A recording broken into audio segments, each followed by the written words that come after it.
La population qui fait l'objet de cette communication, c'est la population africaine en Afrique centrale, en RDC, la RDC qui est le cœur de l'Afrique. Comme vous le savez, la majorité de la population qui peuple ce cœur de l'Afrique provient de l'ouest du continent africain où il a migré depuis plus de 2000 ans et, et, euh, et qui constitue donc la majorité de la population qui est affectée de la drépanocytose dans notre contexte.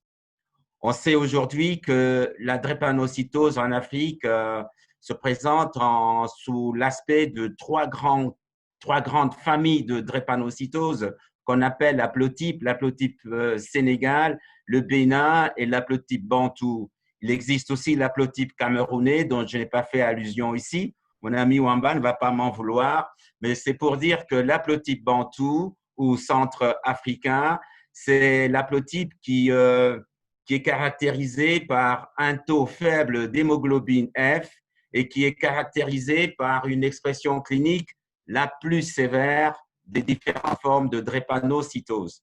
J'aime bien cette carte parce qu'elle montre aussi la prévalence de cette pathologie en partant de l'ouest vers l'est. On voit que la prévalence se dilue au fur et à mesure qu'on s'éloigne de l'ouest vers l'est. Et cela est vrai surtout pour la République démocratique du Congo, où on voit que la population qui est la plus concernée par la drépanocytose se situe dans la partie de l'ouest du pays et dans la partie centrale, alors que vers l'est, la prévalence de la maladie est beaucoup plus réduite. Ici, c'est juste pour montrer une cartographie des pays qui sont concernés essentiellement par l'haplotype bantou. Et ces pays constituent, entre autres, la majorité des pays qui font partie du réseau d'études de la drépanocytose que nous appelons REDAC. En RDC, nous avons l'avantage de réaliser le dépistage néonatal et précoce depuis plus de 10 ans, en particulier dans la ville de Kinshasa, qui est la capitale. L'avantage de faire du dépistage néonatal et précoce de la drépanocytose dans la capitale, c'est que dans la capitale, on retrouve pratiquement un brassage de la population qui provient des autres provinces. Et c'est ce qui nous a permis de dresser une estimation plus ou moins représentative de la prévalence de la drépanocytose dans notre pays. À la naissance, on a entre 1 et 2 de nouveau-nés qui sont atteints de la forme homozygote et nous avons un portage de 16 de sujets hétérozygotes, donc AS. Je souligne aussi qu'en RDC, nous n'avons pas les formes composites parce que nous n'avons pas beaucoup de porteurs de l'hémoglobine C. Le contexte africain en Afrique centrale et en particulier en République démocratique du Congo est dominé par un climat tropical où la malaria est endémique. Elle est constamment présente pratiquement durant toute l'année. Mais c'est aussi un contexte où la prévalence du VIH-Sida est quand même très importante puisqu'elle varie entre 4 et 15 selon les pays, selon les régions, selon les villes. Mais aussi, elle est caractérisée par une population relativement pauvre, en dépit des richesses des pays, et ce sont des pays qui ont une indépendance depuis plus de 60 ans bientôt. La population en RDC est dans sa majorité porteuse de l'haplotype bantou et il existe aussi d'autres anomalies génétiques qui peuvent avoir des interférences sur l'expression de la drépanocytose, dont entre autres la délétion alpha ou l'alpha-thalassémie et le déficit en G6PD. C'est important de parler du G6PD, du déficit en G6PD, en particulier dans ce temps du Covid où, dans la majorité de nos pays, nous allons recourir à certaines molécules qu'on utilise au cours de la malaria. Quel est le poids de la drépanocytose? Le poids de la drépanocytose en Afrique et en RDC est lourd pour la famille parce qu'en fait, la drépanocytose est cause de l'instabilité familiale Souvent, c'est la maman qui va être responsable, qui va être considérée comme la porteuse du mauvais sang. Et généralement, elle va être mise en dehors du toit conjugal. Elle va se retrouver seule avec son ou ses enfants drépanocytaires. Au sein de la famille, l'enfant drépanocytaire va faire parfois l'objet de maltraitance et finira par se retrouver dans la rue parce qu'il sera considéré comme un sorcier. Et à cet état de maltraitance contribuent parfois aussi certains pasteurs qui disent qu'il faut chasser le démon, le diable, qui fait consommer l'argent de la famille parce qu'il y a un enfant qui est tout le temps malade. La drépanocytose, c'est un poids pour la société parce qu'elle est à la base de la stigmatisation.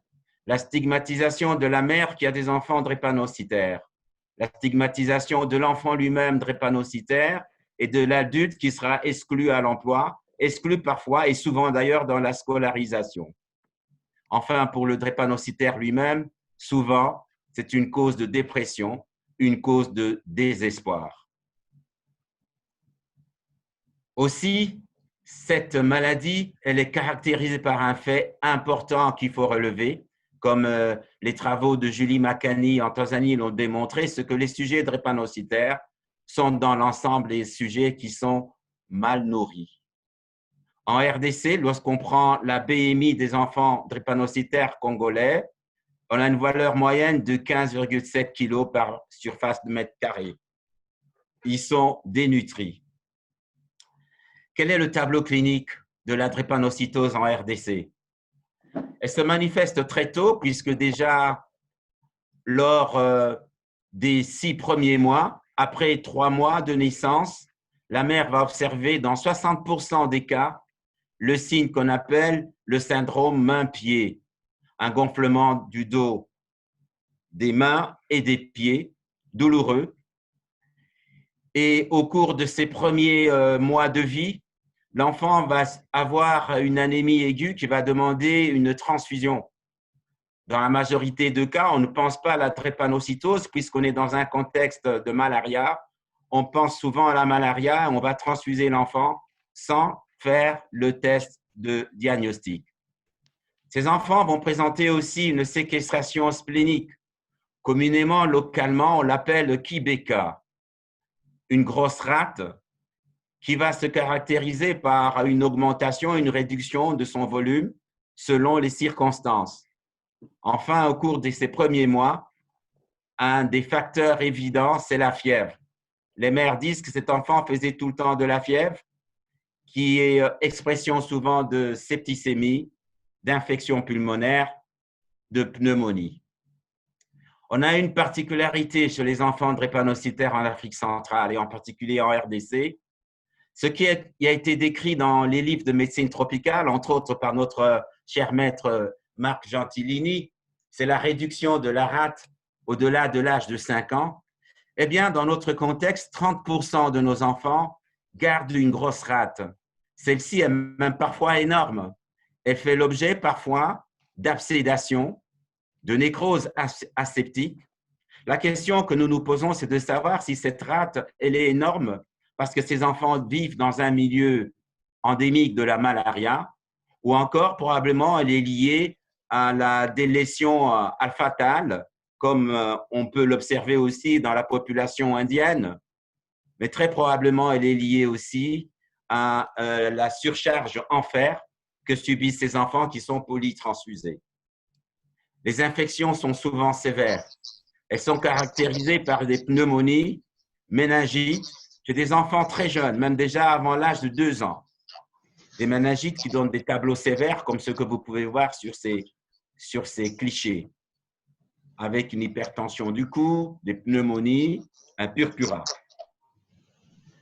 Il y a une infection qui est terrible dans notre contexte, c'est l'ostéomyélite. Elle est fréquente, elle est probablement due, souvent due d'ailleurs aux salmonelles, mais aussi au staphylocoque. Elle atteint plusieurs os. Elle est parfois même responsable des fractures pathologiques spontanées. Les ulcères malléolaires sont horribles. Elles ne guérissent pas.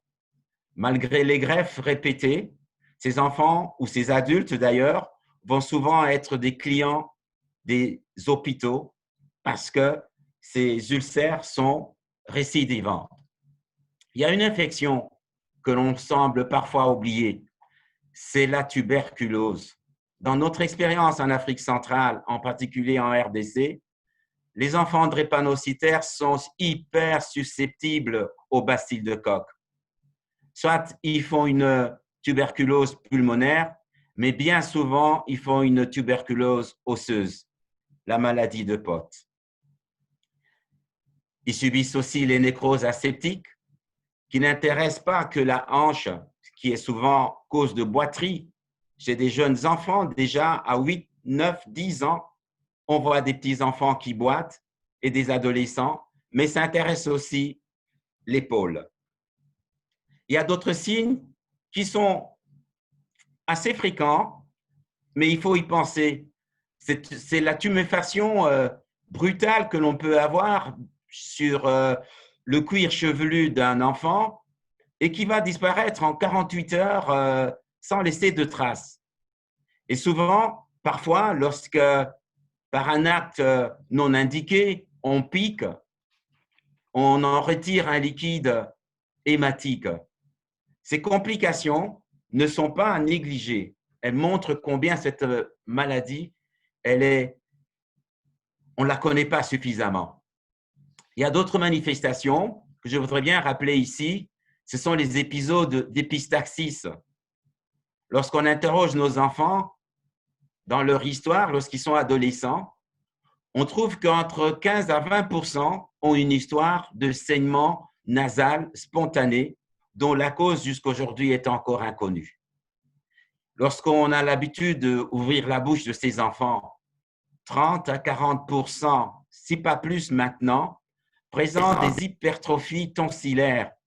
Ces hypertrophies tonsillaires sont responsables aussi de la réduction de la filière de l'air et donc qui expliquent pourquoi parfois au réveil, ces petits-enfants font plus de crises que d'autres enfants qui ont été tonsillectomisés. Les Brésiliens ont commencé à tonsillectomiser les enfants justement et depuis lors, ils trouvent que les fréquences de crises vasocluides sont réduites.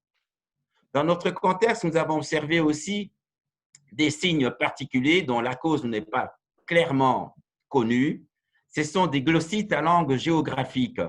Enfin, il y a une chose qu'il faut vraiment relever, c'est l'hypersusceptibilité à développer des caries chez les enfants drépanocytaires. C'est pour cela que dans leur suivi, il faut associer toujours les dentistes.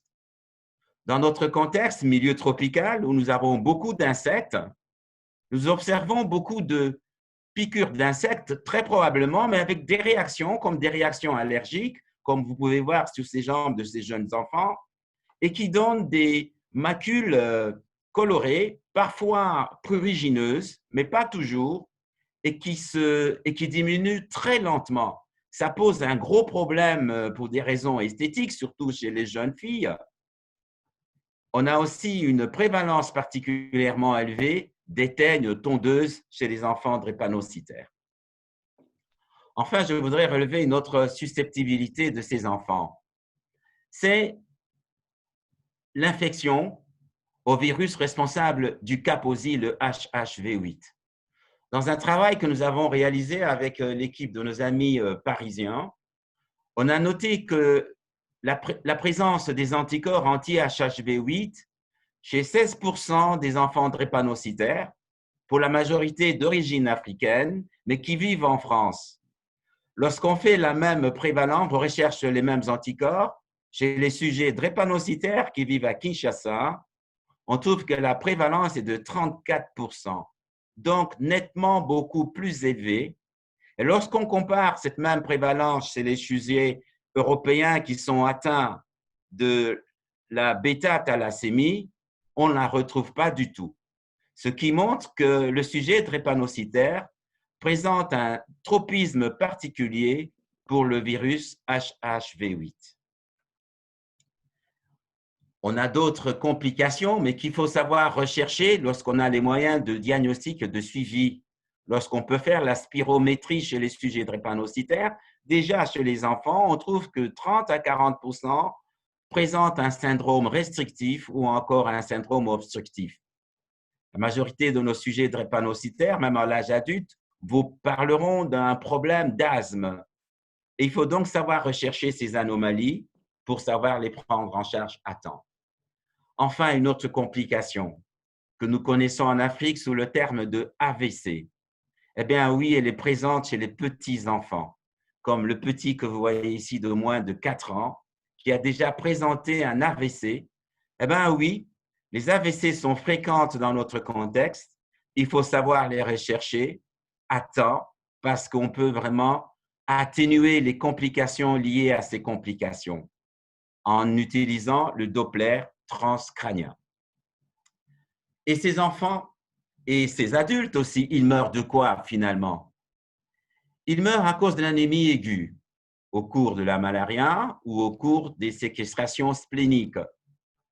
Ils meurent souvent à cause des infections, pneumonie, méningite, ostéomyélite, sepsis. Il y a un syndrome qui ne pardonne pas, c'est la crise thoracique aiguë. Difficile, ça donne du fil à retordre pour nous, les cliniciens. Et enfin, ils meurent aussi lors d'une défaillance multiviscérale. Et la mortalité est encore élevée. On estime qu'aujourd'hui, il y a environ 6 à 9% de décès des enfants de moins de 5 ans qui sont attribués réellement à la drépanocytose. Mais cela est méconnu parce qu'on ne fait pas le dépistage systématique de cette maladie. La drépanocytose est encore méconnue dans notre contexte par manque de diagnostic précoce. Classiquement, on sait que 3 enfants sur 4 vont mourir avant l'âge de 5 ans. Et cela, tout simplement parce qu'on n'a pas suivi les mesures qui ont été recommandées par l'OMS en 2010. Et alors, c'est dans ce contexte-là qu'est apparu le COVID-19. Eh bien, pour essayer de comprendre quel lien est-ce qu'on peut avoir entre la drépanocytose et le COVID-19, je me suis proposé de faire un rappel très bref de la physiopathologie de la drépanocytose. Nous le savons tous, c'est une maladie génétique. Une maladie génétique qui sera responsable d'une modification dans l'ADN. Cette modification dans l'ADN va être responsable de la modification de l'hémoglobine, une hémoglobine adulte normale qui va être appelée hémoglobine S. Et cette anomalie de l'hémoglobine va être responsable lorsque le globule rouge se retrouve dans une situation où le taux d'oxygène est diminué, de sa précipitation, de sa polymérisation. Et tout ce phénomène donc biochimique va être responsable aussi de la déformation du globule rouge. Un globule rouge qui est normalement souple, qui a une forme discoïde, qui passe facilement dans les capillaires qui ont un diamètre de 4 à 5 microns, alors le globule rouge a un diamètre de 7 à 8 microns. Par sa souplesse, il parvient à passer tranquillement dans ses capillaires. Mais lorsqu'il perd sa souplesse, il devient rigide. Le passage dans les capillaires devient difficile et cela sera responsable des petits bouchons que l'on va avoir dans les petits vaisseaux et qui seront responsables des phénomènes de vaso-occlusion. Ce qui rend donc la drépanocytose une maladie systémique parce qu'elle touche pratiquement tous les systèmes et tous les organes. Rien n'est épargné dans la drépanocytose. Mais la drépanocytose, lorsqu'on voit toutes les particularités de son mécanisme physiopathologique avec les molécules, les protéines de surface, etc., c'est une maladie inflammatoire. Dans un travail que nous avons réalisé dans notre population, nous avons vu que les sujets drépanocytaires, dans un état de stadiation steady state, présentaient des protéines inflammatoires beaucoup plus importantes que les sujets non drépanocytaires.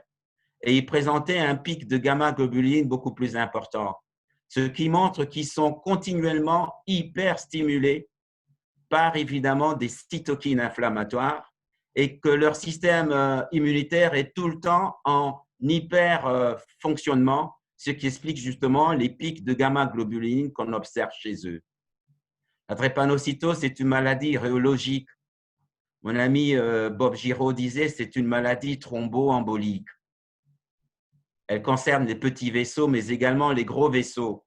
C'est la raison pour laquelle on fait le Doppler transcrânien, les gros vaisseaux de la base du cerveau, parce qu'on trouve des bouchons qui sont responsables justement des AVC. Mais la drépanocytose, c'est aussi une maladie à hypersusceptibilité aux infections. Lorsqu'on voit ce que je viens d'énumérer aujourd'hui et qu'on passe alors à la physiopathologie du Covid-infection, une infection qu'on ne connaît pas encore totalement, et là, il faut avoir l'humilité de dire que nous connaissons encore peu de choses sur cette maladie, je me suis permis de vous montrer cette image que j'ai empruntée avec justement cette complexité de facteurs qui interviennent et avec au milieu surtout les poumons. Les poumons, avec ce petit virus, qui sera responsable de toute la mobilisation de notre défense de l'organisme, donc de l'immunité. Et lorsque cette défense immunitaire se sent quelque peu dépassée, on aura donc une hyperréaction, donc une réaction hyper-inflammatoire. Ce qui nous ramène donc à ce que nous avons vu dans la situation de la drépanocytose, une maladie systémique, une maladie inflammatoire, rhéologique avec la coagulation, une maladie qui touche des gros et de petits vaisseaux, qui touche les reins, qui touche les poumons, qui touche les nerfs, et qui est une maladie infectieuse. Et lorsqu'on voit donc encore cette synthèse de cette maladie, on se dit, c'est vrai, comme vous pouvez voir, c'est une maladie qui progresse, mais qui progresse très rapidement et qui commence par une première phase où c'est la défense immunitaire du sujet qui est appelée à se défendre. Or, nous avons vu que le sujet drépanocytaire doit se défendre déjà vis-à-vis d'autres agresseurs. Nous connaissons très bien toutes les autres maladies virales, les parasites en Afrique, la malaria, les verminoses, les insectes qui nous piquent du matin au soir. Et nous devons nous défendre contre ces agresseurs. Et lorsqu'on le Covid intervient, le sujet drépanocytaire doit mobiliser plus d'efforts pour se défendre. Et lorsque la défense est insuffisante, il y a alors une tornade de cytokines qui va avoir lieu. Et c'est cette tornade de cytokines qui va être responsable de toute la réaction hyper-inflammatoire qui va mobiliser des cellules, les fibroblastes et toutes les cellules qui vont produire de la fibrine, qui vont donc produire, qui vont provoquer le détachement des cellules endothéliales, etc., responsable donc du CIVD et responsable donc de tous les phénomènes thromboemboliques. On a fini par découvrir que la maladie Covid, c'est une maladie qui impliquait aussi le globule rouge. Au départ, ça semblait être une histoire qui n'intéressait que les virologues, les infectiologues. Aujourd'hui, elle intéresse tout le monde. C'est une maladie systémique dont la prise en charge demande une prise en charge vraiment multidisciplinaire. Alors, le sujet drépanocytaire, oui, c'est un sujet hyper vulnérable. D'abord, il est vulnérable parce que déjà avec la grippe, nous savons qu'il va faire de la fièvre. Et la fièvre, on sait que c'est un facteur de risque pour provoquer des crises. Avec la fièvre, un enfant ne mange pas, il ne boit pas assez, il se déshydrate, etc. On sait que le Covid ou les autres grippes vont provoquer des infections des voies respiratoires. Et les poumons du sujet drépanocytaire, nous l'avons vu, ce sont des poumons qui ont à 30% un syndrome respiratoire restrictif ou bien obstructif. Et donc, avec l'hypoxémie, ça va encore aggraver sa situation. Le sujet drépanocytaire est déjà susceptible à beaucoup d'infections. Y rajouter le Covid, c'est augmenter le nombre de surinfections bactériennes qu'il pourrait y avoir. Et lorsqu'on voit encore les autres complications comme la crise thoracique aiguë, la déglobulisation ou encore la défaillance multiviscérale, qu'on retrouve aussi dans le Covid, on comprend combien cette pathologie sera très grave chez le sujet drépanocytaire. C'est la raison pour laquelle on a tout de suite pris des mesures. On a commencé par protéger le sujet drépanocytaire, on va dire, en réduisant les contacts. On a réduit la fréquence des consultations à l'hôpital. Dans notre contexte, ils venaient chaque 2-3 mois. On leur a dit, vous ne viendrez pas chaque 2-3 mois, vous viendrez chaque 3 mois ou chaque 4 mois, mais vous ne viendrez que lorsqu'il y a des problèmes, des urgences. Et pour cela, on va vous prescrire des produits que vous allez stocker à la maison. Des produits contre la douleur, contre la fièvre. Et dans notre contexte de malaria, il ne faut pas oublier de leur donner des produits contre la malaria. Une mère qui suit un enfant drépanocytaire, c'est une pédiatre en miniature à la maison. Il faut compter avec elle. Nous avons instauré aussi des consultations téléphoniques. Nos téléphones ne cessent de sonner. On donne des conseils par téléphone. On les oriente dans les centres de santé les plus proches. On demande à la famille de nous passer le médecin traitant. Et nous avons fait une campagne de distribution des masques. Nous avons fait une étude, nous sommes en train de mener une étude avec l'Université de Lyon dans la distribution des masques dans la population. En RDC, le port du masque est rendu obligatoire, mais c'est une culture qu'il faut avoir. Ce n'est pas du tout facile. Mais nous avons privilégié que les sujets justement susceptibles comme les drépanocytaires puissent avoir des masques. Et nous faisons une campagne de distribution des masques des sujets drépanocytaires. Il faut respecter les recommandations des autorités, lavage fréquent des mains. Il faut encore qu'on ait de l'eau potable, de l'eau propre à sa disposition.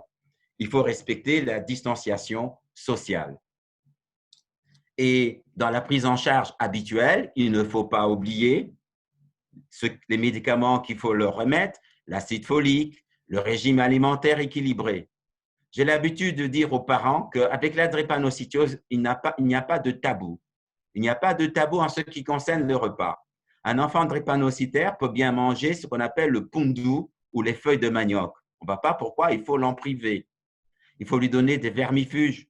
Quelquefois, il peut être déficient en fer. Oui, il faut des fois donner un supplément de fer chez le sujet drépanocytaire. Dans notre contexte, on distribue des moustiquaires imprégnés d'insecticides et ils doivent dormir sous moustiquaire.